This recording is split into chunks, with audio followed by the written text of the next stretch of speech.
وبعد خدم معام وزير الدفاع خارجي كان تحت منها. يعني كمال مرجان مثلا تعتبره من الناس اللي يلزم ينسحبوا من الحياه السياسيه؟ طبعا. ومورطه طبعا، ويلزم يعتذر لهذا الشعب.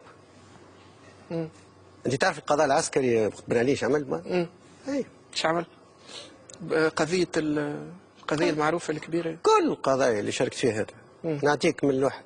انت ثم واحد كتب قصيده مدح واعطاه تقرير على الحج نتاع اليهود في جربه.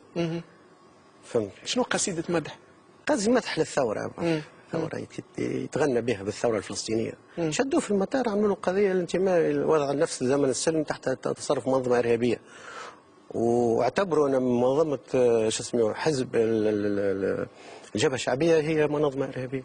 وتعدى قدام المحكمة. الجبهة الشعبية لتحرير فلسطين؟ نعم. اللي هي توا ممنوع، قايدها ممنوع من دخول تونس. الجبهة الشعبية. اي وتوا مازالت ممنوعة. تو انت تحكي على عهد بن علي، مازالت ممنوعة من دخول تونس.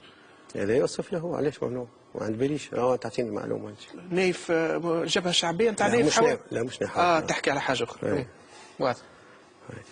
فحكموا عليه، شد الحبس مسكين. هذا القضاء العسكري. خلي القضايا الأخرى شيء كبير، القضايا الأخرى وحتى جزء من قضية النهضة اللي عام 91 اللي حكم فيها هذا القاضي اللي خلوه وكيل عام في سوسة ديما يقضي في قضايا. لا ولا محامي شو اسمه، لكن انا نتذكر اسمه نقول لك على اسمه، ما نخافش منهم كلهم. كان وكيل عام في كان يخدم في خدمنا عليه في سوسة، عطينا وكيل عام وكو يخدم فهمتني. مازال موجود محامي. ولا محامي تعدى تقاعد. كان يخدم في اخت. انا مشينا باش نرافعوا.